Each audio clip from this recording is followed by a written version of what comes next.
All right, won't be a minute, ladies. So I'm going to start with a bit of meditation just to drop in so we can be fully present for our session together. So if you can get nice and comfy, sitting with a nice straight spine or laying down, if you're laying down, just focusing on that nice straight spine and focus on your breath.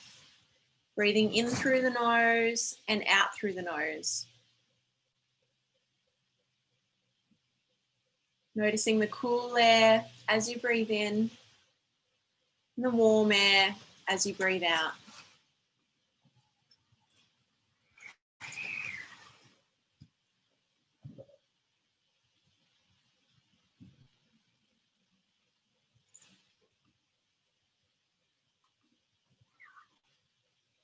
Breathing deep down into the belly.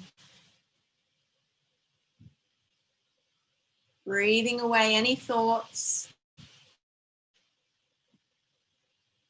Breathing away any concerns or expectations. Allowing yourself to be fully present.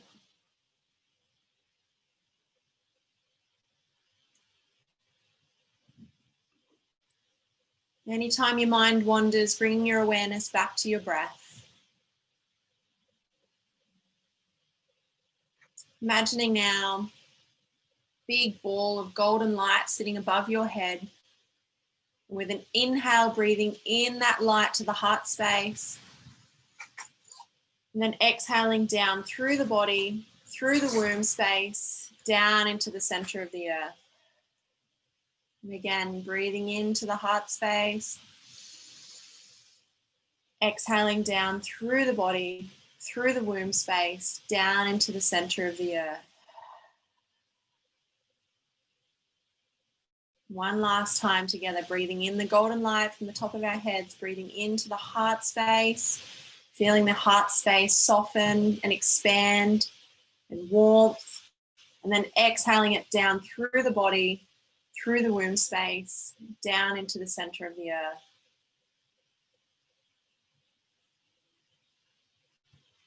This is activating the Apana Vata energy, the downward flow of energy, of prana through the body. Connecting the heart space and the womb space, our two intuitive and creative centers. It's really important to get the energy out of our heads and down into our body. This is a really beautiful breath practice that you can do when you're walking, when you're working, when you're cooking, doing all the things. Just bringing that mindfulness. When we focus on our breath, we're connecting the mind and body. An intentional breath creates an intentional life.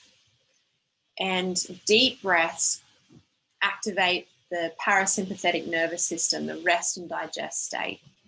So we're wanting to breathe out of our top part of our lungs and down into our body. And the visualization, I'm a very visual person, it really helps to bring that more another stage of mindfulness and awareness when we're visualizing the energy moving through our body. And sometimes you might even feel that. But also really important to have that connection with the heavens and with the earth. So yeah, we'll do it one more time again, breathing into the heart space, feeling it expand and soften, and exhaling that energy down through the body, through the womb space, down between your legs, down the many layers of the earth to the center of the earth. I'm just noticing how that feels, that connection with the center of the earth. It's pulling our energy down, it's grounding us. And also this flow of energy is what we need for healthy menstruation, for elimination, for birth, any downward flow of energy, which is quite often compromised a lot with our modern lives. We've got so much energy up in our head. I'm just placing both your palms over your heart space, your left palm over your heart space and your right palm over your heart space. Feeling the warmth from your heart space radiating out into your palms.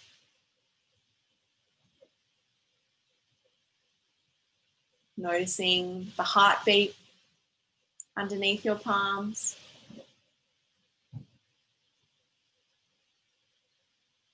And evoking an emotion of love, love in the heart space. Feeling how that softens and opens your heart space. Your chest, your breasts, your rib cage, everything just softening and opening. Evoking an emotion of gratitude in the heart space. Gratitude to anyone who's made it possible for you to be here together. It's lovely hot Sunday here in Newcastle. And gratitude for yourself for making the effort to be here. The effort for wanting to learn, to grow and evolve and heal. And to use our powerful menstrual cycle to empower ourselves to be our creative, fertile, best versions of ourselves. With all that warmth, love, and gratitude in the heart space, now sliding one of your palms down over your womb space. Just noticing the difference in the energy. Noticing what you notice. What's the difference in the palms? What do you feel?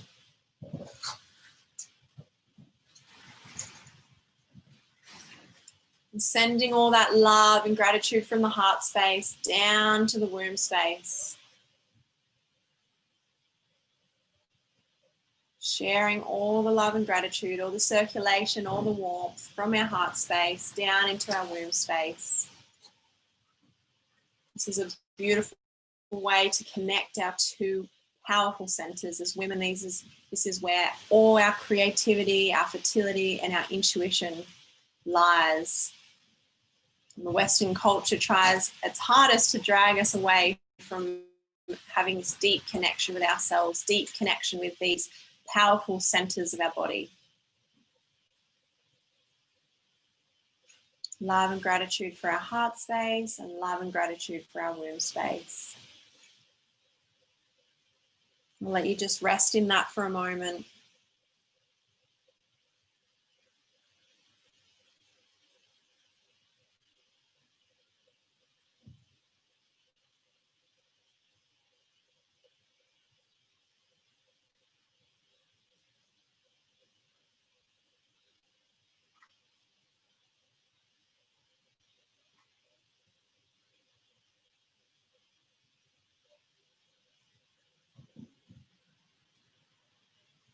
And with all your awareness in your heart space, I'm going to read an invocation to start.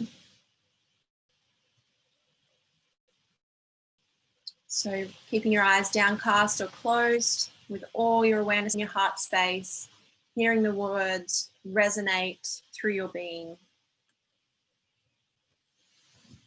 We call the divine feminine, the inner knowing within each of us, feminine wisdom, courage, strength. We call the women who have gone before us, midwives, mothers, wise women, ancestors, be with us. Remind us to trust our bodies. Remind us to trust the birth process and to surrender our fears and worries. Remind us to simply be with what is, our awesome selves, powerful, creative, yielding and wielding. We call the ancient birth and fertility goddesses that women have called on forever to guide us, nurture us, protect us, and support us. Bridget, Artemis, Ixchel, Freya, Yamanya, Changing Woman, Kukingak, Sri Lakshmi, Kuan Yin, Toret, Hatha, Gaia, Nanjantia, guardians of the gateway of birth. We give thanks for you answering our call. We give thanks for peace, for love, joy, and harmony.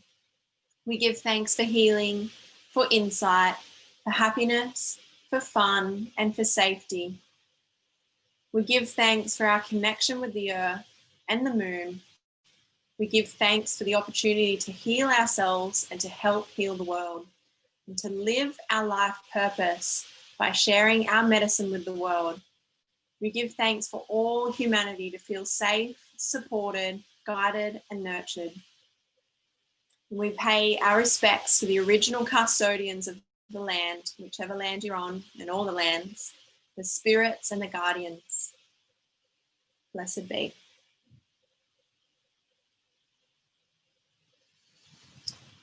So as I go through I've got a slideshow that I'll go through we're going to journey through the different seasons of our menstrual cycle. And if you've got any questions, please write them in the chat and I will either see them pop up or I'll get back to them at the end at least. But I might take this opportunity, if you wouldn't mind, if you feel like sharing in the chat how that felt to connect your heart space and your womb space, the difference that you felt, the difference you might feel in your body and your mind now after dropping in. If you feel like sharing, then please do. And yeah, please just use the chat, or, you know, if you have a real overwhelming desire to share something, you're welcome to take yourself off mute. I'm also just letting you know I'm also sharing this through a Facebook group as well. So I might need to check at the end, I'll check in there and see if there's any questions, because questions are great. It helps me go in different tangents and to share more information when there is, when there's lots of questions. So I'm not sure why this just popped up, sorry. I don't know if you can see that for a minute.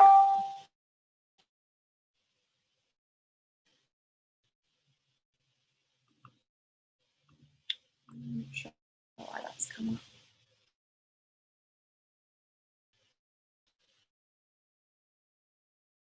Okay.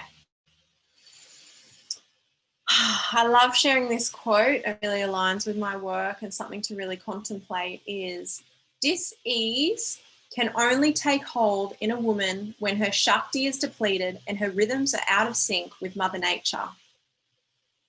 So Shakti, my business is obviously called Shakti Holistic Healing, and the Shakti energy is the feminine energy. It's the yin. In Chinese medicine, it's yin.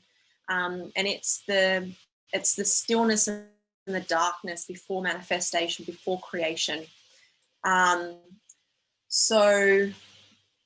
yeah, I could do a whole course on what Shakti energy is, but so when a woman's feminine essence is depleted and her rhythms are out of sync with Mother Nature, with the moon, this is what creates dis-ease.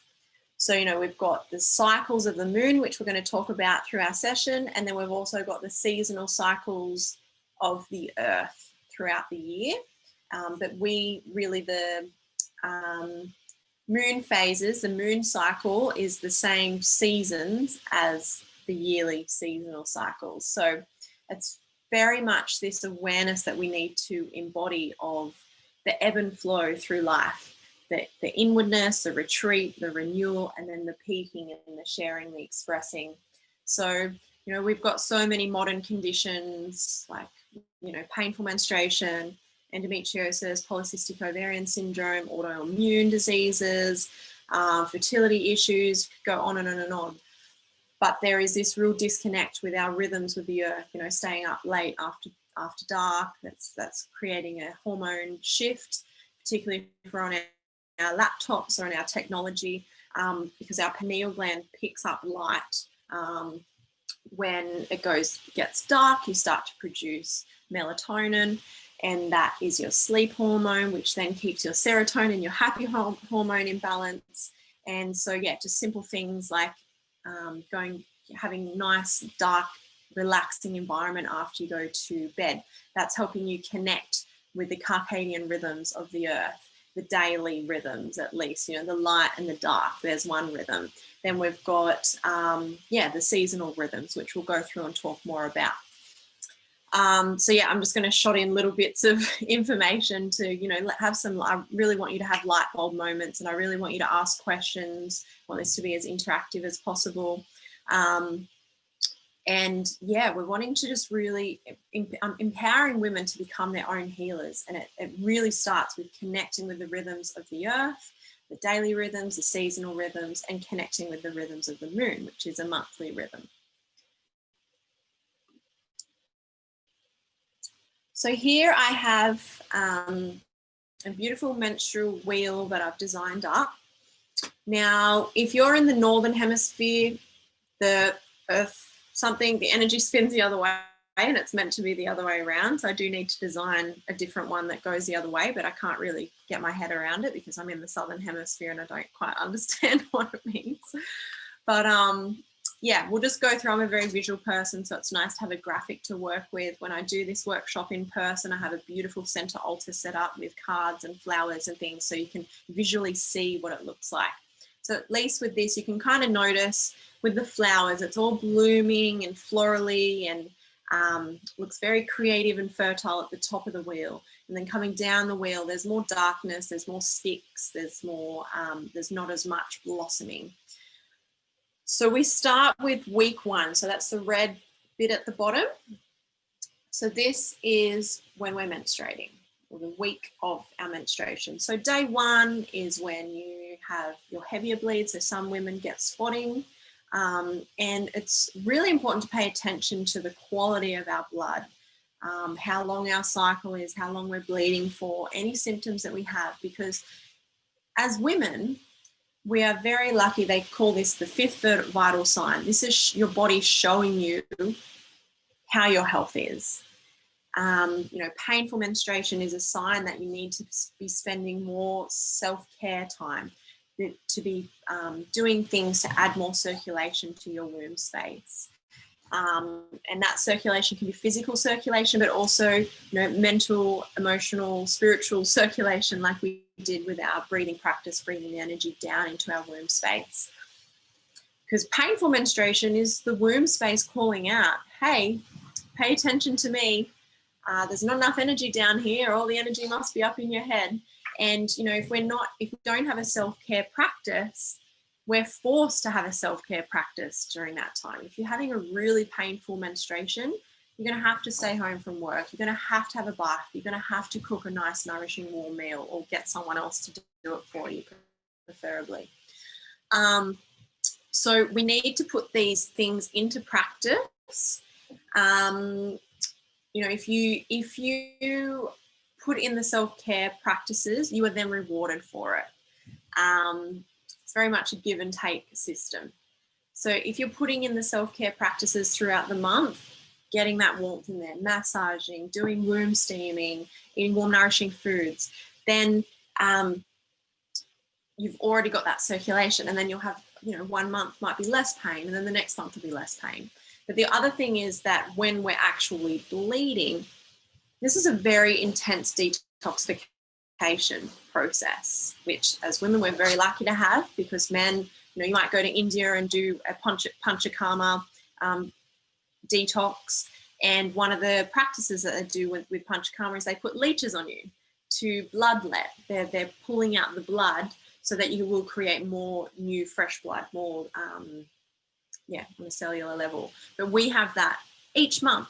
Our uterus fills and expands, the uterine lining expands, and then when conception doesn't take place, there's this shedding that takes place, and we're letting quite a lot of blood. 100 mils is the average. So we need to be resting during this time. It's like, if you go and do a 3-day juice fast and you're still going to the gym and still working full time, you're going to get sick. You're going to get headaches and symptoms because you're burning the candle at both ends. Where the mind goes, the energy flows. So while we're menstruating, our energy needs to be on menstruating, on rejuvenation. And I'll read some of the words down here: release, letting go, cleansing, retreating inward. So if our energy is outward during this time, like I've mentioned, having the energy all up in our heads, it's then creating a pattern for the next month ahead. So you'll have more of a difficult cycle the next month. So we're planting the seeds while we're bleeding. We're planting the seeds for our rejuvenation. We're planting the seeds for our vitality for the next cycle, the whole cycle ahead. So, if women are going to the gym and exercising excessively during this while they're bleeding, they'll have an irregular cycle, or they'll have a shorter cycle, a scanty flow, because there's not enough energy and awareness in the womb space to fully detox, to fully let go, because there's too much energy in the extremities and up ahead. And another symptom is brown spotting. So some women might get brown spotting a few days before you bleed. So that brown spotting is blood from the cycle before that hasn't released. And brown spotting at the end of your cycle is stale blood from the cycle before the cycle before. So, you know, the uterus might be slightly out of alignment and a bit of blood's getting stuck at the top. Or it could be just that you were doing too much during that time. You know, if you are burning too much energy, the body prioritizes survival over reproduction. You know, back our ancestors, if they were being chased by a bear, a tiger, or a pack of dingoes, depending where your ancestors were, and you were bleeding, your body would stop menstruating so that you could get away from the danger. So if you have a stress response while you're bleeding, your menstruation can stop. If you're burning too much energy and not resting, your menstruation can stop, and then that blood will be stuck to be released for the next cycle. So yes, this is our inward time, and like I mentioned, it's planting the seeds for our vitality, the cycle to come. So as mamas, it's really important to give ourselves permission to rest, to give ourselves permission to have alone time. There's many traditions, but there's still a tradition in India where the woman, the mother, the woman of the house would have her own room, her own ceremonial room. And as soon as she starts bleeding, she goes to that room, she meditates, does her pujas, as it's called in Sanskrit, in the Hindi tradition, and she wouldn't cook, she wouldn't clean, she would be disconnected from the family. The man would then step up and he would do the cooking and the cleaning and deliver food to her door. So that sounds nice, doesn't it? And it's still practiced. It's some kind of tantric tradition. It is still practiced in parts of India. The other thing that's been a bit warped in a way is, say, Indonesia. I spent a fair bit of time in Indonesia, and it's seen that it's dirty for women to go into the temples while they're bleeding. But this has been, it's a misconcept. It's that the woman is so powerful, the woman is so intuitive and so connected to her prophecy, or any prophecy, that she should be at home meditating, having alone time while the rest of the family is at the temple.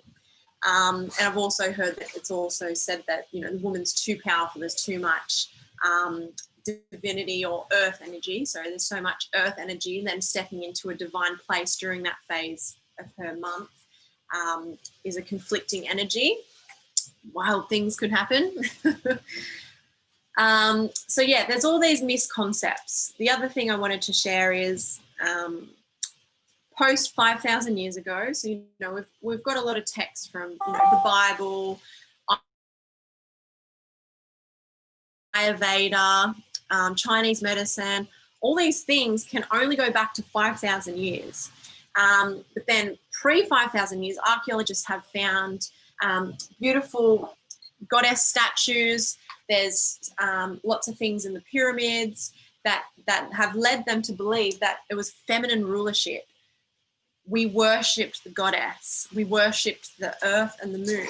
And from my experience of this lifetime and experiences I've remembered from other lifetimes, I believe this to be true, that it was the feminine principle. So the women were the land owners. There was, feminine rulership. So chiefesses rather than chiefs of the villages, and the goddesses were worshipped. The earth was worshipped. The moon was worshipped. So, you know, women being such nurturing, sensitive, selfless beings, you can see how different society would have been. You can see how the women were honoured as sacred. Their menstrual cycle was sacred. The menstrual blood was used as medicine. So, yeah, you can kind of see how things, you know, then we went through the Bronze Age and the Iron Age, and there was all this dominance, you know, the witch hunts, all the wise, powerful women were slaughtered because they were seen as too conflicting for the masculine rulership. They wanted to disempower women. So this is where all this conditioning around menstrual blood being dirty, women not allowed to be in temples because they're dirty when they're bleeding, all the things around birth, how this manifests through birth, our fertility process, conception, and then birth. So it's a ripple effect, but the shift is happening. We're starting to bring back the feminine principles, but it's that shift where the masculine structures need to break away, and that's why we're seeing so many crazy things happening with our governments and the politics and the medical system, because these things, the lies and the manipulation, need to come to light, and they need to fall away so the feminine rulership can come back. We need to worship the earth, we need to worship the moon, and we need to be empowered as women. So this is where this kind of stuff comes in. It's a simple tool, a simple level of awareness to really empower yourself to have sacred practices, to honor your body as a temple, and to honor your menstrual cycle as a sacred menstrual cycle. It's a very powerful thing. So get me talking about something I'm passionate about, and it can go on. We're just on week 1 and off we go, but I've got these little things that I want to sort of slot in throughout the workshop just to get as much awareness and empowerment in our session together. So back to week 1. So it's the crone goddess. The crone is our enlightened grandmother. The crone does not compete with the external world for energy. She has the wisdom of her whole life cycle. Here we have the wisdom of our whole menstrual cycle. The crone knows when to rest. And yeah, I like that she's not competing with the external world for energy. She knows when to go inward. She knows when to rest. And the crone also, you think about your grandmother, enlightened grandmother might start to not see so well, but she can feel. Don't have to have the external lights on. You turn the lights off and you have more internal energy, and you can feel what's going on inside. And it's such a great time while you're bleeding to try and switch off from the external world. Reduce the amount of time that you're on social media, or turn your phone on flight mode for the day. Woohoo! That's a big deal these days. If you turn off the external lights, you have more internal light. So you can notice things easier. You will get prophecies and downloads if you turn off the external lights and the external stimulation. The energy is death. We're dying so that we can rebirth. So we're releasing, letting go. It's the fire element, the fire in the blood. There's this transformation that's happening. It's cleansing. It's really nice to have warm, nourishing food. So, if it's not so easy for you to step away from your family for a few days, or at least a day, I had a really good practice where I was taking our bus away on my own for one night. And wow, I'd get so much clarity and have so many downloads. But we haven't been able to do that the last kind of 5-6 months, but I will get back to that. Or if I'm at home, I'll just cook a big pot of dal, and that's the family's meal for the next couple of days at least.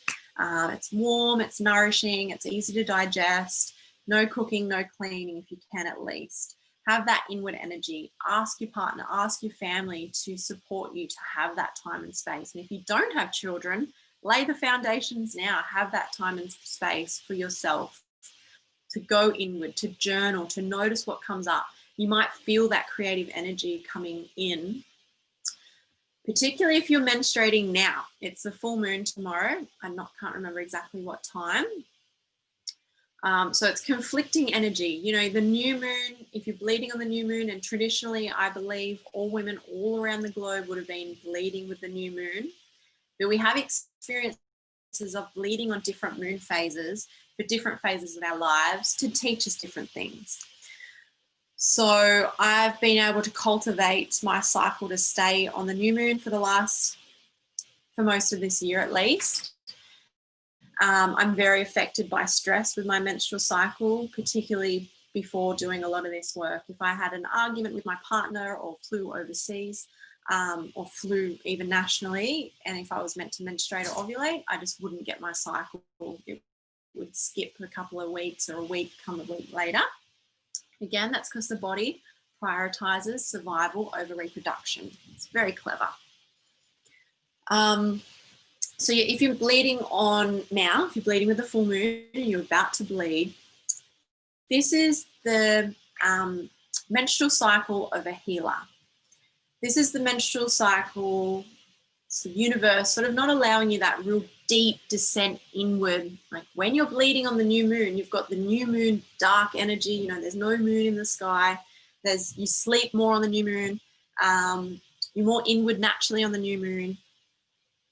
And so we have that energy inside as well with our menstrual cycle. And when it aligns, it's this real deep descent inward into our cave to rest and rejuvenate. When we're bleeding on the full moon, it's this real conflicting energy. It's like, you know, you're wanting to be inward, you're wanting to rest and rejuvenate, but there's this real creative, fertile energy of the full moon. So instead of the deep descent throughout the month, the peak and the descent, it's more of a subtle. And that's a really great thing if you need to be in service of community, if you still need to be sharing and to be, if you still need to be sharing in community, then, you know, bleeding on the full moon, that's great for a period of time because it's, you're not having that full inward energy. You're still able to express your energy while you're bleeding. And there's no right and wrong. As I mentioned, we have experiences of bleeding on different moon phases, and I've got a couple of posts. A blog post actually goes into more detail. Lunar asynchrony, it's called. I'm going to do a video with Jane Hardwick Collins about this soon. So different moon phases mean different things. But from my experience, if we can really cultivate that inward energy and then cultivate that external energy, your cycle naturally will sync with the new moon. The other thing to take into consideration is external light. If you have a light shining into your bedroom at nighttime, it's kind of mucking up with your hormones, with your pineal gland doesn't know when the full moon is. So if you can wear an eye mask to bed for that dark moon week, that new moon week, which is in 2 weeks from today, you're then allowing that dark and light energy to come in. I had an experience where I was living near a street light. No matter what I did, I could still see the street light in my room. And I wore an eye mask to bed. I think it only took me 2 months, of wearing it for that 1 week, the new moon week, and then it synced up. Or it took 2 months. Yeah, it must have just slowly synced up to the new moon. Okay, is there any questions before we move to the maiden phase of the wheel? I'm just going to have a quick drink.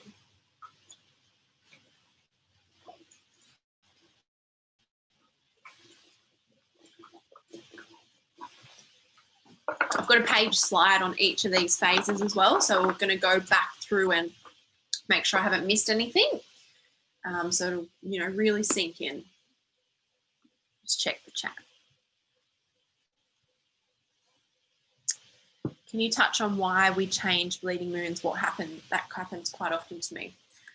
Obviously if we've got a shorter cycle, I had a really stressful few months at the beginning of the year. And I've never had that before, but my cycle is 21 days. So for 3 months, I had different moon phases each month, which was a great experience because you get different energy from bleeding on different moon phases. Like I mentioned, like the new moon, it's more of an inward energy and more of an outward energy. So inward while we're bleeding, and then you really peak and you're expressing, you're being creative at the full moon. When we're bleeding on the full moon, it's just more of a subtle descent and incline. But that's because, it could be that the universe wants you to bleed on the full moon so that you have more creative energy while you're bleeding and you can still be in service. It could be, it could be stress that you've got a shorter cycle. It could be a hormone imbalance. It could be just, the universe giving you what you need for that period of time.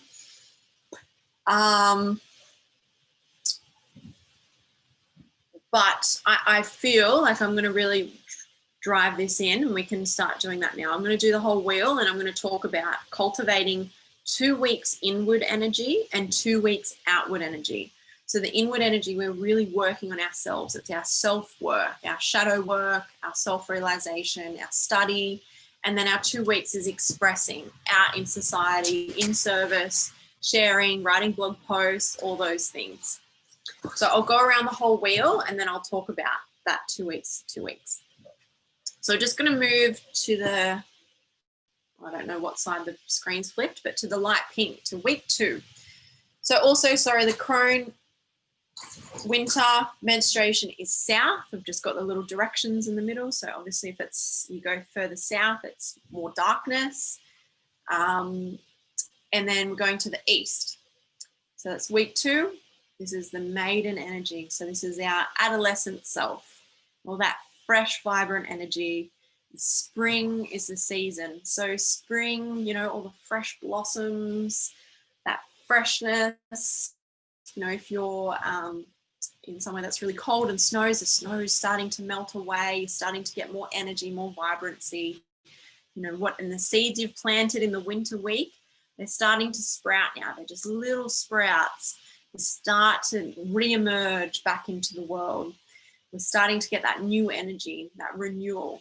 We're rebuilding. The uterus lining is actually physically rebuilding. So there's a lot of estrogen involved in this. And that rebuilding is getting ready for conception to take place around ovulation. So with the maiden energy of week 2, you have to be careful that there's not this immaturity that comes with that. You know, we have so much wisdom, so much rest and inward energy in week 1. We can move into week 2 and all of a sudden it's like, oh, I've got all this energy. I'm going to do all these things. And so it is exciting to get that energy back, but it's really important to have that, maintain that wisdom and just a nice, slow, gradual re-emergence.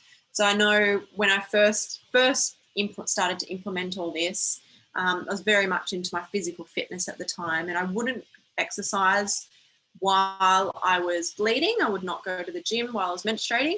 And, you know, the day that my bleed would finish, I'd be back at the gym making up for lost time. So, you know, that's that maiden immaturity. We're still wanting to maintain a slow re-emergence. We're starting to really nurture the sprouts that are coming up, you know, and they're still delicate sprouts. So any creative ideas, any intentions that you've set, any seeds that you've planted through week 1, it's starting to sprout. We're nurturing them. They're growing. And then moving into week 3, ovulation is when things are in full bloom. This is the time to express your creative ideas. You know, you might get an idea for a blog post while you're menstruating, but if you can nurture it through the maiden phase, through spring, and then express it through your ovulation phase. So while we're ovulating, we have more energy. We usually sleep less. So this is the phase where if you do have to stay up late to finish projects, because it's hard to not stay up late and do things, you know, through the day when you've got toddlers. I have to work at night sometimes on my screen, but I have blue light glasses and I have a filter that goes on my screen to protect me from the blue light from my screen. And I do it with candles lit. But if you need to stay up late, this is the phase of your cycle where you can do it. You've got more creative, fertile energy. There's more manifestation, more expansion. You feel good, you look good. I'm ovulating at the moment, so I schedule these things at this time of the month. So yeah, things are coming to full bloom. It's the time to express. So what will happen is physically, obviously while we're bleeding, we're releasing our uterus lining, we're releasing emotional things as well.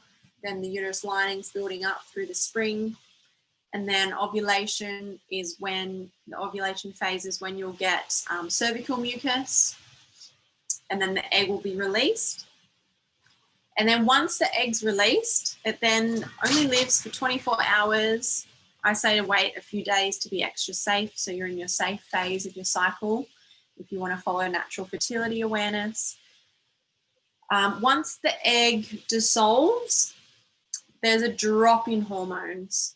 And there's also this unconscious thing, I guess, of women subconsciously feeling like our job is to reproduce. So there can be this emotional, energetic thing that happens once the egg's dissolved and you haven't conceived. There's this slump.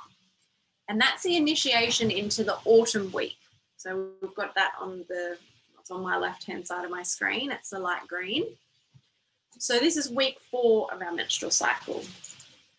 It is Marga, which is the transition through menopause, the Marga goddess.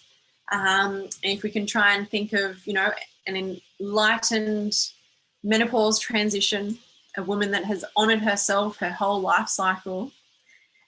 We see quite often with hectic menopause transitions. I'm going to slot it in here because we're all going through it at some phase in our life, at some stage, near or far. Hectic menopause transitions, it's really this trapped fire, this trapped heat. And it's, to have a difficult transition, it's women that haven't honored themselves, women that haven't had this wisdom to implement throughout their whole menstrual years. It can also be trapped heat from not expressing their life purpose, from doing a job that they hate or not doing a job that they wanted to do. So this trapped heat in the system while that transition and the hormones are dropping and going all over the place, that's what creates a hectic menopause transition. But you're doing this now, so most likely that won't happen to you when you implement this wisdom. And teach this wisdom to our daughters, teach this to our younger generation. If only we learn about this stuff in school, how quicker we would have been able to empower ourselves rather than taking contraceptives for long periods of time. So, week 4, Marga, autumn, it's west. West is where the sun sets. So we're starting to draw our energy inward again. We already naturally have that bit of a slump from the egg dissolving. It's the air element. You'll start to feel a bit drier, might get a little bit more critical in your mind of yourself, start to not feel as good as you did through your ovulation and maiden phase. And that's the other thing, society really wants us to look like and feel like the maiden or the mother goddesses. We're expected to have the same amount of energy all month long, particularly if you're working in a masculine job or, the corporate world. And so that's, if you're ever going to crave sweets and chocolate and coffee and stimulants, it'll be after that slump. Moving into the autumn phase, the energy naturally starts to draw inward, and that freaks out some women. They want to be peaking and they want to be feeling and looking like the maiden and the mother, and the spring and the summer energy. And as soon as the energy starts to go inward, not honoring that is picking up that cup of coffee, indulging in the chocolate and the sweets to try and spike our energy back up. But we really need to honor that inward energy. We really need to prepare for the retreat, surrender, process what's coming up. This is the crazy PMS week, which I'm going to talk a lot more about this season of our cycle. It's actually one of the most important seasons. And it's the most important season because it's the thinning of the veils. We start to see things more clearly. And if we can take responsibility for ourselves and not blame external circumstances for the emotions that we're feeling, we can really make some rapid spiritual growth through this phase. So when I'm talking about 2 weeks inward and 2 weeks outward, I think it's kind of pretty evident now which seasons I'm talking about. But autumn and winter, naturally, that's more of an inward time on the earth. It's cold, it's windy, it's rainy. We're generally inside more. There's less daylight.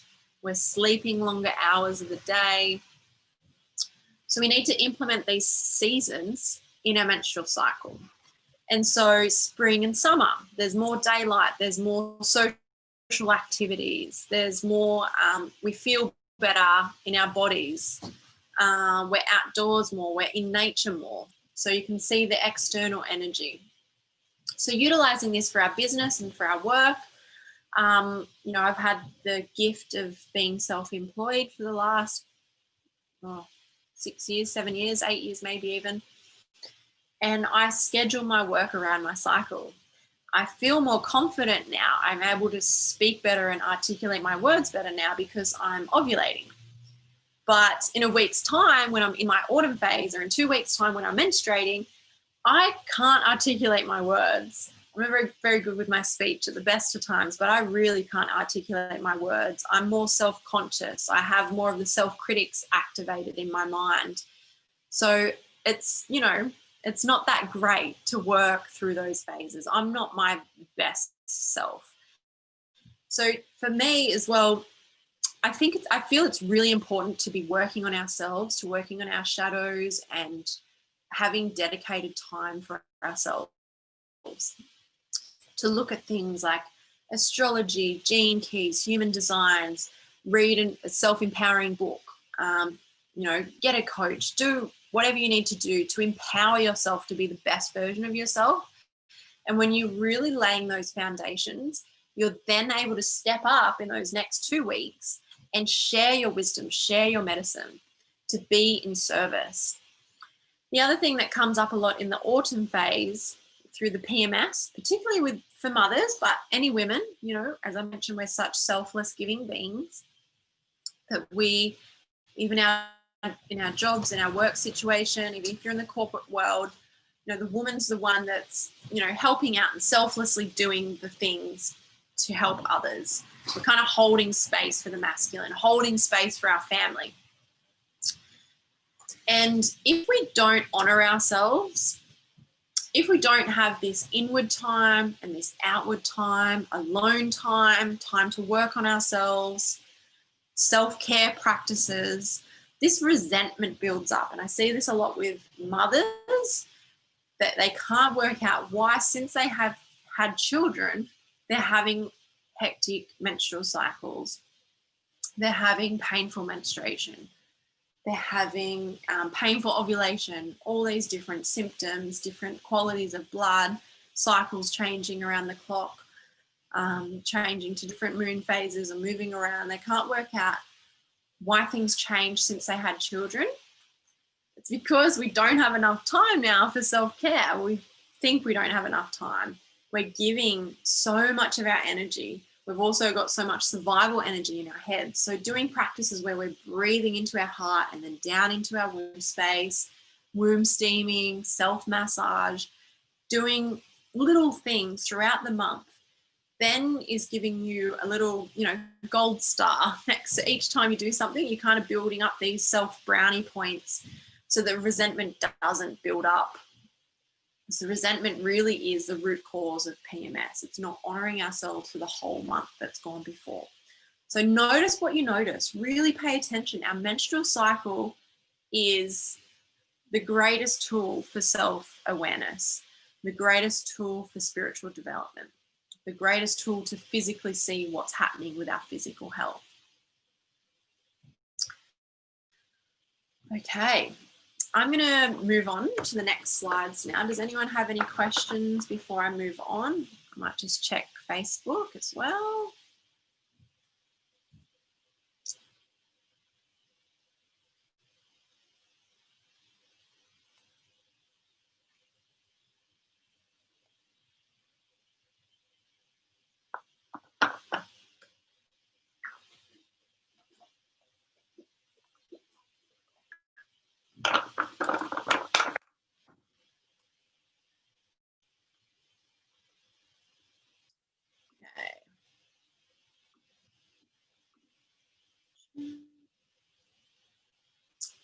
Good question.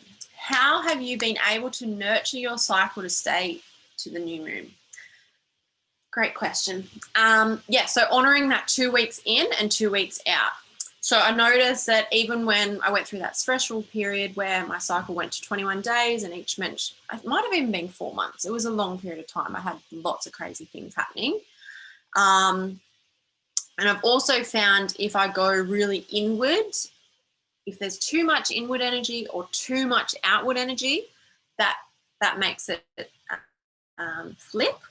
But if I've really cultivated 2 weeks in and 2 weeks out, no matter what moon phase you're on, it will naturally flip back to the new moon. That's been my experience. So if you really honor your inward moon, pay attention to what's happening to the external moon and be aware of how that's affecting you. But honoring that 2 weeks in and 2 weeks out. So that 2 weeks in could look like, you know, I know a lot of the women on this call are self-employed. That 2 weeks in could be really, you know, it's working on ourselves mainly. So trying to implement things like reading some kind of self-care book, journaling, planting seeds, intentions. It's really important to plant intentions. But also, of course, you need to be working in your business still if you're self-employed, but it can be like coming up with ideas and writing about them, planting the seeds. That's still that inward energy.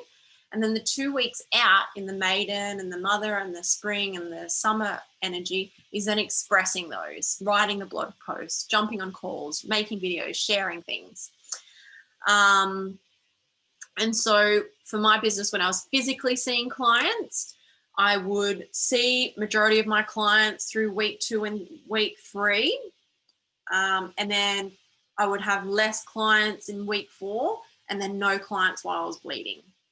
And so obviously that's easy to do when your cycle's regular, but if your cycle's kind of flipping around, it's a bit hard. You might be able to just have to do it moment by moment and do what you can. We don't want to create more stress. We don't want to be too much in our head. It's really important to have the time of them in the morning to breathe and to really tap into how you're feeling and not get too heady with it. But this kind of wisdom would have been passed down through generations and generations, and it's would have been something that was so alive on a cellular level. So it's kind of important to learn it, I guess, logically, but then implement it physically, embody it. Yeah, so that's a great question. For women with PCOS who don't have a regular cycle, would you still do 2 weeks in and 2 weeks out? Yes. And if your cycle's all over the place, I've had women that have done my e-course that haven't menstruated for, I think, 5 years. Another one was 9 years. There's lots of them that hadn't menstruated for a year or a couple of years. And the most powerful thing, if your cycle's all over the place, is to really tap into the moon phase. So right now it's the full moon. So I'll just add this in here if you want to write this down. The full moon is a time to give thanks. So all the seeds that we planted on the new moon, the intentions that we set on the new moon, it's now a time for full bloom on the full moon. Love it. And whatever seeds you planted, they're blossoming. And they might not be blossoming, but still give thanks. I give thanks for. So let's all do this as homework tonight. What are you grateful for? What are you giving thanks for? Let's do some journaling tonight.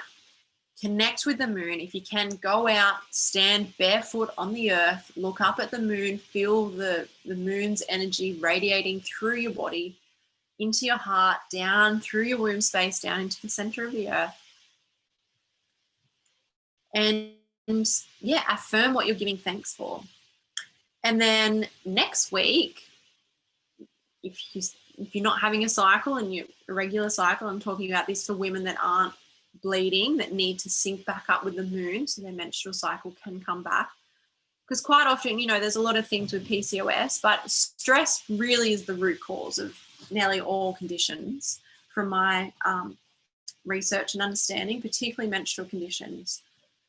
Stress just creates this dissonance in the body, and the body prioritizes survival over reproduction. And there's so many things. There might not be external stress so much. You could be working at home and having a lovely, peaceful life, but there could be internal stress, mental stress, you know, self-critic, emotional patterns and trauma from childhood, things like this. There's so much that it's not so much the external stress, it can be internal stress. And going on a bit of a tangent here, I can't remember exactly where I was going with it. But yeah, most importantly, to have a cycle, that's right, the stress. Society expects us to be ovulating and be the same all month. So without that ebb and flow, we are cyclic beings. As women particularly, we're very cyclic beings. We need to feel that ebb and flow. So So by physically seeing the moon get really bright and really big and then slowly disappear, we start to feel that ebb and flow. You start to feel that expansion, that light. You start to notice you have more energy. You don't sleep as well when it's a full moon. And then you start to feel that inwardness. You start to be more tired. You start to sleep more. You start to not want to go out as much. There's that inward energy when there's no moon in the sky. And this is the truth for all of nature. You know, the animals are out hunting on the full moon. They're not sleeping as well on the full moon. You might notice with your animals and your children, they don't sleep as well on the full moon. So we need to really cultivate that ebb and flow. If you don't naturally have it, if your hormones are out of whack and your life's a little bit out of whack, we need to cultivate that ebb and flow. We need to cultivate the deep inward energy, the rest, renewal, the self-work, and the external energy, the sharing. You know, you could even do it with your social circles. Like, schedule it that you only catch up with your girlfriends on the full moon, something like that. On the new moon, you don't go out. You do your self-care practices, you go to bed early, and you have more of that inward time. So that's a way to physically cultivate the ebb and flow, which will naturally balance your hormones, because our bodies like to be in cycle. And just always think back to our ancestors. They had no artificial light. They were around a fire at night time. They were dancing and singing and connecting, and all the women would have menstruated at the same time. They left the tribe. They went together. They massaged each other. They nurtured and nourished each other. And there was just more connection with the earth and the seasons, and more connection with the moon phases.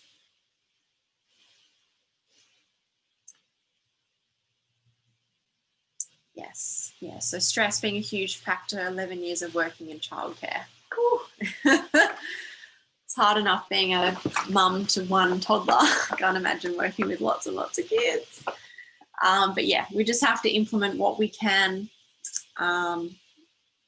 Just create time and space. We need time and space. We need time and space to really connect with ourselves, to do the work, to do the self-care practices. We need space in our womb space. We need space in our mind to gain the clarity and the prophecies that we need to align us and push us to where we need to be.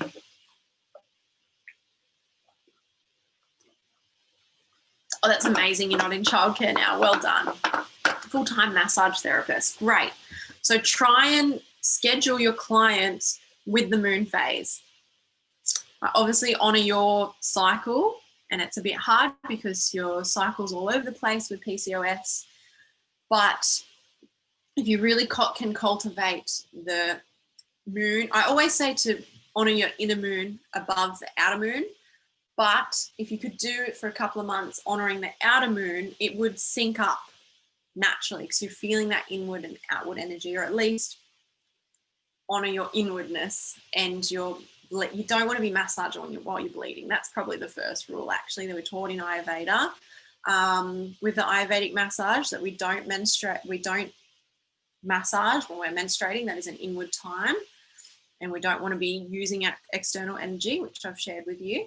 The other thing with Ayurveda is they say men massage men and women massage women. So that's something I've been pretty strong with through my practice, because, you know, men are bigger, they require more energy. There's masculine energy and then feminine energy, and there's, you know, some wishy-washy things that can happen with that. So that's another little bit of wisdom I thought I'd share. All right, I'm going to move on to the slides now. Just everything in here. And if anyone on the Facebook group, I've just gone live in the Facebook group, if they've got any questions, you can write comments in on the live, and I'll notice them pop up. So we should be well aware of this now, but as women, our menstrual cycle brings with it the gift of a deep connection, a connection to Mother Nature, a connection to the moon and the divine feminine. All right, so we're going back around the wheel. So week 1, crone, wise woman, our enlightened grandmother. So we've got the new moon energy. It's day 1 to 7, winter, south, Vata. It's Vata because Vata is the air and space element, and it's moving, that Apana Vata energy, moving the blood downward. It's a time for release, intention, planting seeds, inward renewal. So thinning of the veils so we can see things more clearer. It's a yin feminine energy, leading, letting go, shedding old stuff, low energy, inward energy, transformation, space and quiet time. To honor your cycle and this intensive detox process, it is time to rest deeply for at least the first day or two of your bleed. Allow your energy to be internal, avoiding all physical, mental, and emotional stimulation and exertion to whatever level you can. This is very hard in our modern world, but any effort is better than none. To utilize this powerful and sacred time to honor yourself, connect with your needs and not the needs or wants of others. Be true to yourself. If you don't look after yourself first, you won't have energy and capacity to look after others. So menstrual conditions like clotting, pain, cramps, brown spotting, and blood are from not honoring your cycle and resting the first couple of days of your moon cycle the month before. So I mentioned that, but it's nice. You can take photos of these slides, or I can send it to you later on if you want to keep a copy of this to remind you. So moving on to week 2, maiden energy, waxing moon. So we're starting to bring in that light is coming. Day 7 to 14, east, the rising of the sun, spring, Kapha energy, Kapha phase. Kapha is earth and water in Ayurveda, and that's representing the building that's happening now. So it's renewal, integrating, implementing, rise, light, vitality. Like coming out of hibernation, stepping back into the world and nourishing the new insights and ideas that you have gained from week 1, and start integrating, implementing, and expressing. Strong and clear. Feel the rise in energy. Moving into the light, enthusiasm and vitality for the new cycle ahead. So physically, estrogen thickens the uterine wall, follicles are maturing and the ovaries preparing for ovulation.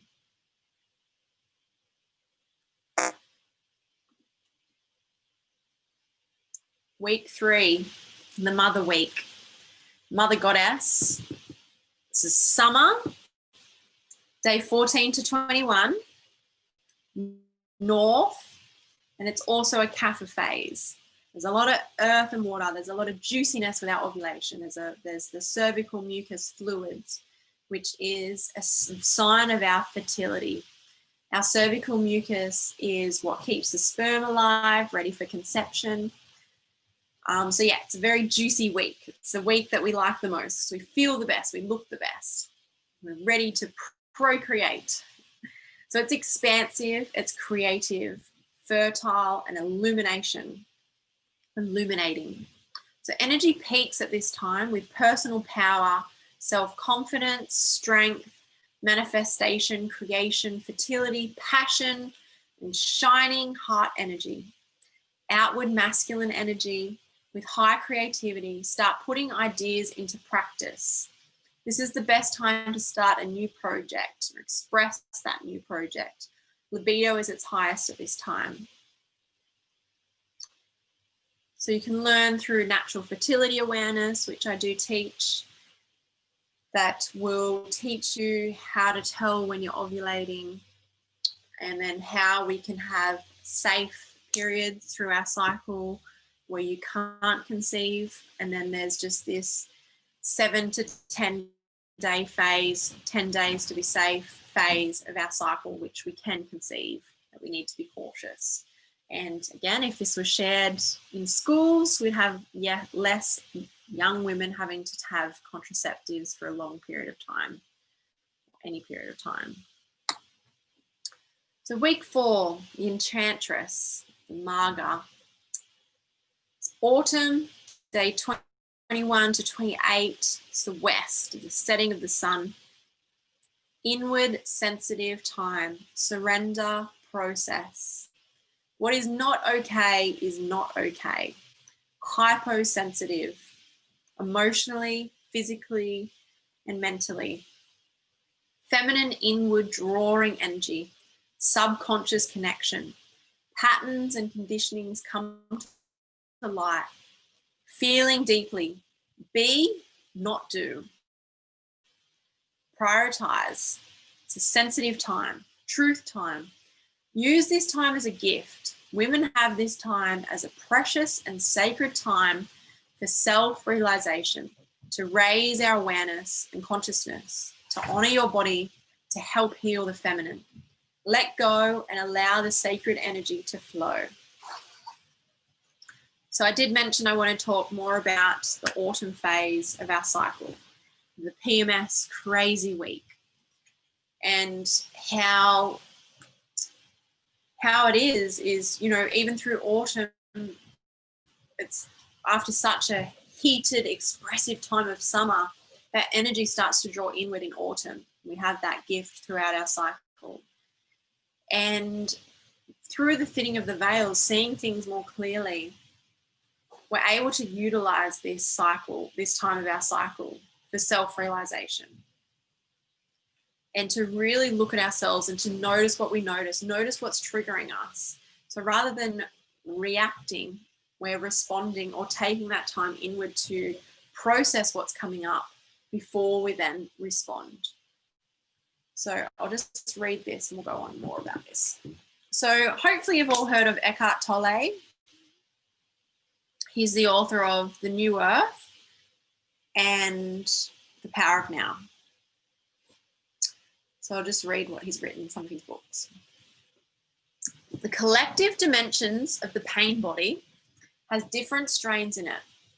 Tribes, nations, and races all have their own collective pain body, some heavier than others. And most members of that tribe, nation, or race have a share in it to a greater or lesser degree. Almost every woman has her share in the collective female pain body, which tends to become activated, particularly just prior to that time of menstruation. At that time, many women become overwhelmed by intense negative emotion.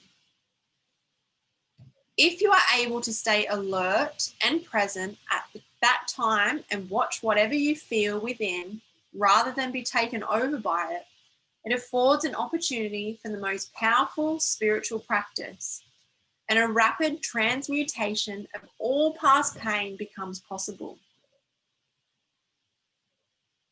The suppression of the feminine principle, especially over the past 2,000 years, I believe 5,000 years, has enabled the ego to gain absolute supremacy in the collective human psyche. Although women have egos, of course, the ego can take root and grow more easily in the male form than in the female. This is because women are less mind-identified than men. They are more in touch with their inner body and the intelligence of the organism, where the intuitive faculties originate.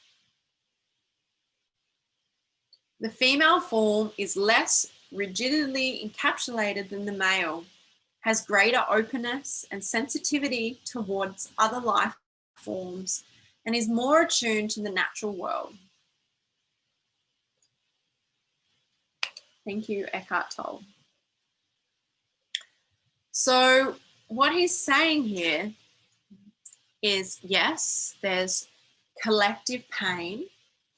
There is feminine pain, you know, all the pain and suffering our ancestors and all of the wise women that have gone before us, that's still a part of us.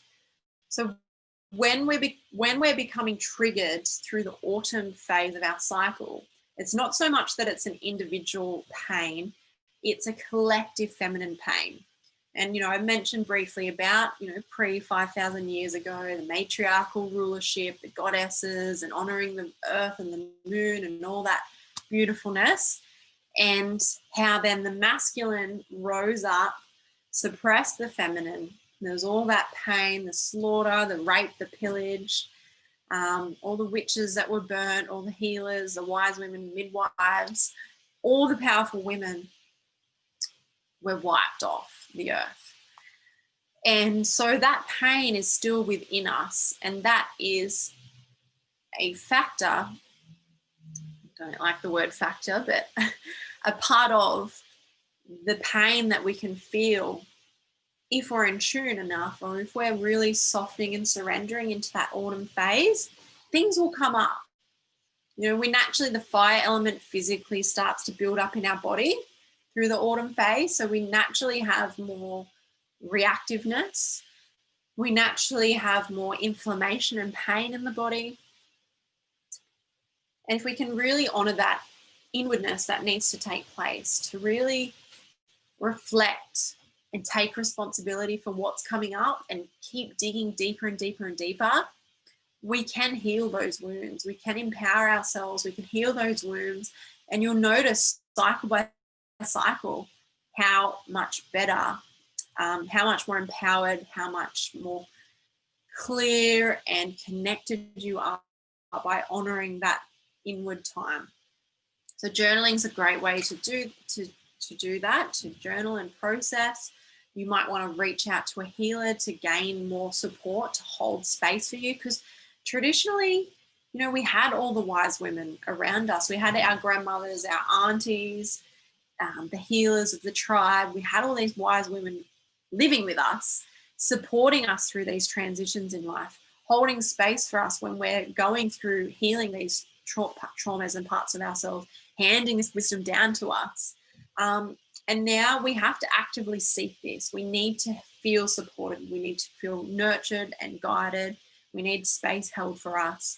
We need to actively seek to gain this wisdom. And that's why I'm sharing this e-course, this workshop today, and I have my e-course. And, you know, this wisdom has really changed my life. I could not imagine where I would be now without this wisdom. You know, I was really sick by the age of 21, really disconnected from myself in a horrible space. And that was a blessing because it led me on the healing journey of gaining this wisdom so that I can share it. But yeah, kind of imagine where I'd be and who I would be without the wisdom of the earth and the moon, the feminine wisdom. So yes, I don't know what else to share. I'm going to stop my screen. I think that's the last slide. I'll open the space up now for any comments, feedback, sharing, questions, of course, questions. Yeah, anything at all.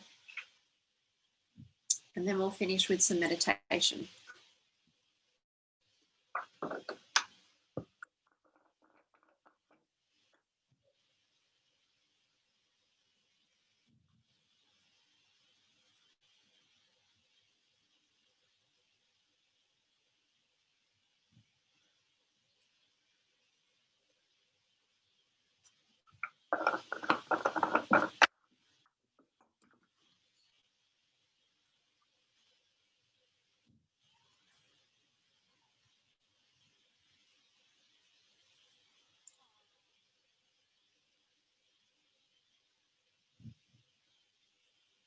Okay. I do have a question. I find the idea of collective pain so interesting and deep-rooted inside me. The idea of healing not only my pain, but the pain of other women is amazing. Yes. So the healing work that we do on ourselves, particularly as women, you're helping to heal all the generations to come, but also healing all the generations that have gone before you. And it's really up to us to step up and to do the work, to heal, to become conscious, empowered women, and then raise conscious, empowered children. We really need to step up and do this work. You know, an example is I've seen quite a lot of women that have got such painful periods, so painful that they will pass out. And they've had these hectic, painful periods you know, some of them their whole lives. They've been to every doctor, every specialist. All their hormones are fine. There's nothing physically wrong. There's no endometriosis. There's no PCOS. There's nothing physically wrong. And when you step away from the physical realm and then see what's happening in a greater, bigger picture, this is the collective feminine pain body. This is our ancestors' wounds. Our blood is so powerful. It's so magical. It's medicine. And going through the healing process, you know, like just connecting with this wisdom is such simple ways to start to heal, to start to bring awareness, to start to bring that nurturing self-respect and quieten down the mind, connect the mind and body so that we can notice these things and start our healing journey or continue our healing journey. I know a lot of you are already on a healing journey, and that's why you're on this call today. But yeah, so that's just, you know, there can be nothing physically wrong, but you're still having these experiences so that it will put you in a state of healing, because these women need to step up and they need to heal these ancestral wounds. They need to heal the feminine wounds that are in their energetic field or in their system in a DNA cellular level. So yeah, it's nice to not just be like, why my body is doing this, and all the shame and the self-hate that could come through that, just, you know, manifesting more of the feminine wounds. If we can step back and see it as a collective ancestral thing that we have the responsibility to heal, that's quite empowering. Another question, I'm pretty sure I ovulate 1 week after bleeding. Is this a short cycle thing? Is there anything wrong with a short cycle? Could be why I change moon so often. Yes. So yeah, you probably got more of a 20, 21, 22 day cycle. And yeah, you know, it could be from external stress. There could be hormone issues. It could be a nutritional thing as well. But if you can, no, it's possible that you can ovulate earlier. That's fine to do that, as long as the luteal phase is longer. If you can kind of start to push it back, and you can intentionally, we can do anything intentionally. If you have the intent that you would like a longer cycle, 28 days is the average cycle. And 28 days, 28 and a half days to be precise, is the same as the moon's phase. And then that will link you up exactly with the moon phase. And, you know, mine's not spot on 28 days either. It's, you know, it can be a couple of days either side.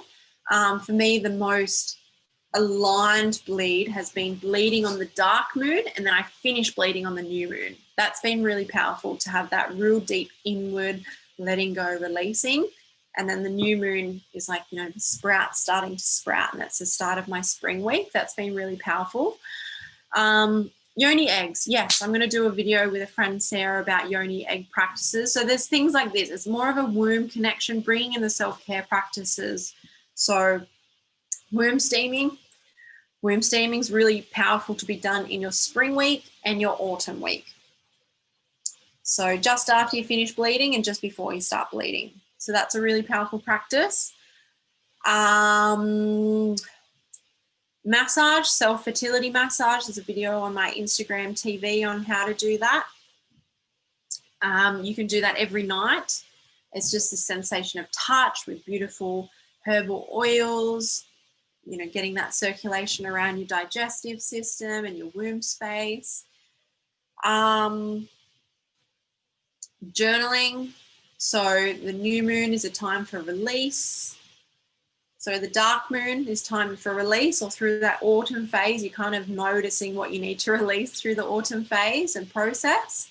And then when you're bleeding, releasing, and then setting your intentions just after that. So you can create a process of becoming aware, releasing, setting intentions, all in that kind of week 4, week 1 phase. And by the time you finish bleeding, you've really set your intentions for the month ahead. Full moon, we're giving thanks for whatever's coming to full bloom. And then yeah, starting that inward energy and noticing what you need to notice to let go of again.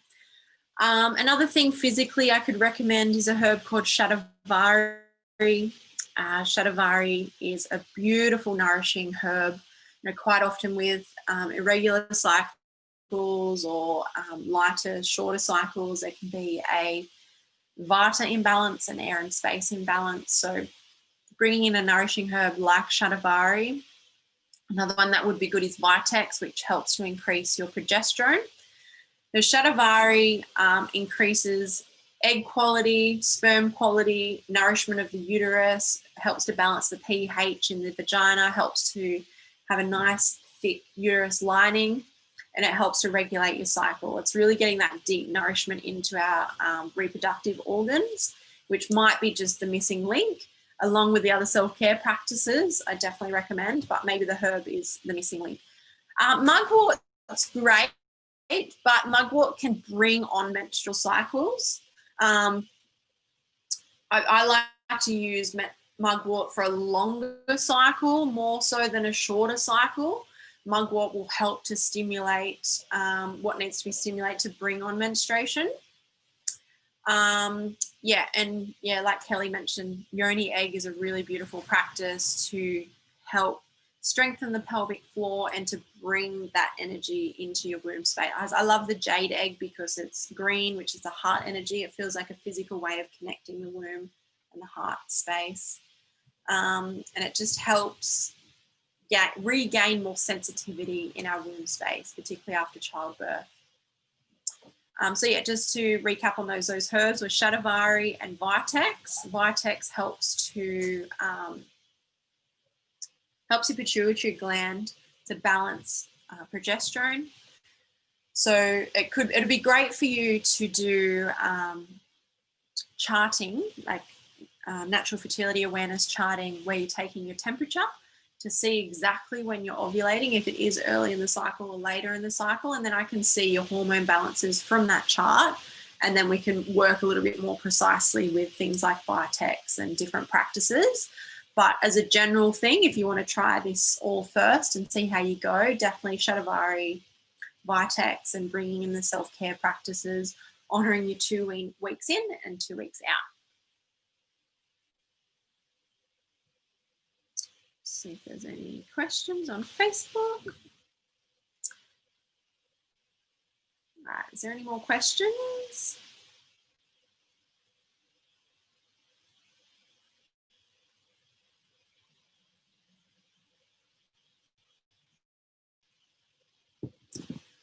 Okay.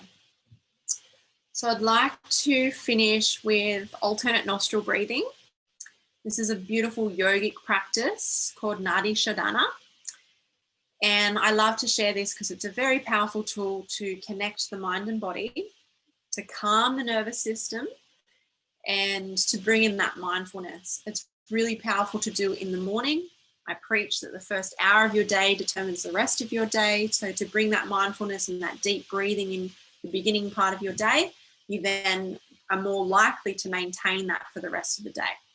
To do it before you go to bed is a beautiful way to calm the nervous system so that you can have a more deep rejuvenative sleep. So if you are aware of this practice, please go ahead and do it at your own pace. Otherwise, I'm going to talk you through it. So with your right hand, your index finger and middle finger are going to rest between your eyes, your third eye. And that's also helping with your hormone balance through stimulating the pineal gland, pituitary gland. Sorry, I always get them too mixed up. So your thumb is going to cover your right nostril. And we're slowly and deeply breathing in the left nostril. Cover the right nostril and then breathe out the, cover the left nostril and breathe out the right. Breathe in the right nostril. Cover, and then breathe out the left.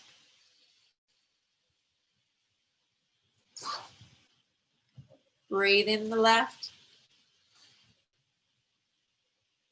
Cover, and then breathe out the right.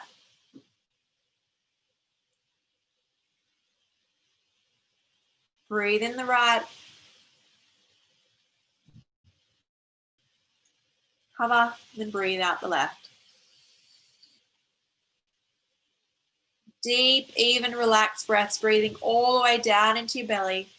Breathe in the left. Cover, and then breathe out the right.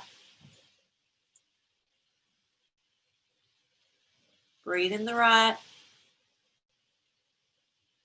Cover, then breathe out the left. And continue at your own pace now. Deep, even, relaxed breaths, finding your own rhythm with it. Noticing the slight pause at the bottom of the exhale, the slight pause at the top of the inhale. Deep, even, relaxed breaths.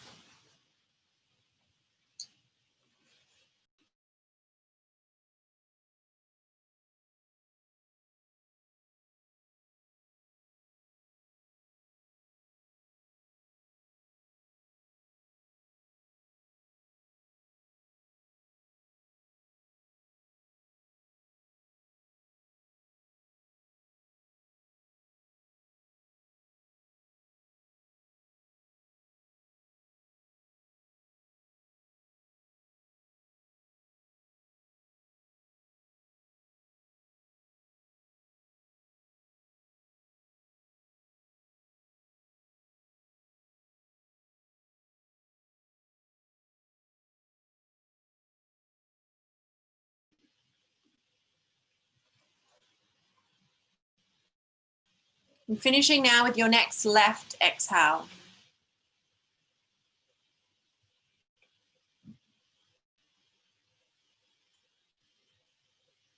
Just sitting for a moment, noticing what you notice, feeling how connected your mind and body is.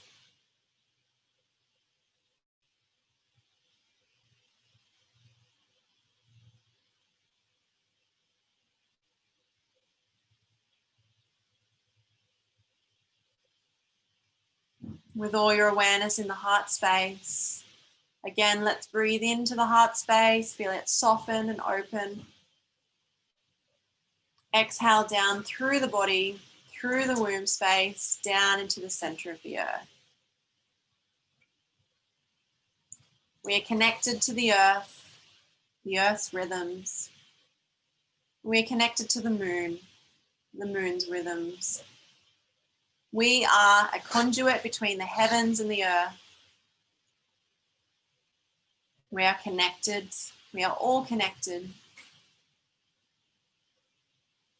Again, with all your awareness in your heart space, love and gratitude in the heart space for you making the effort to be here on this call today. Love and gratitude for yourself, for any self-care practices you do, any self-work that you do. We can improve ourselves, and that's how we can help to improve the world. Raising our consciousness, healing, learning, growing, and evolving. And that is why we are here. All the gratitude in my heart space for each of you making the time on a Sunday to jump on this call. And please reach out anytime you have any questions at all. I am available on Instagram mainly to answer questions and to be of service. Anytime you need anything, please reach out. All my love, many blessings. Thank you.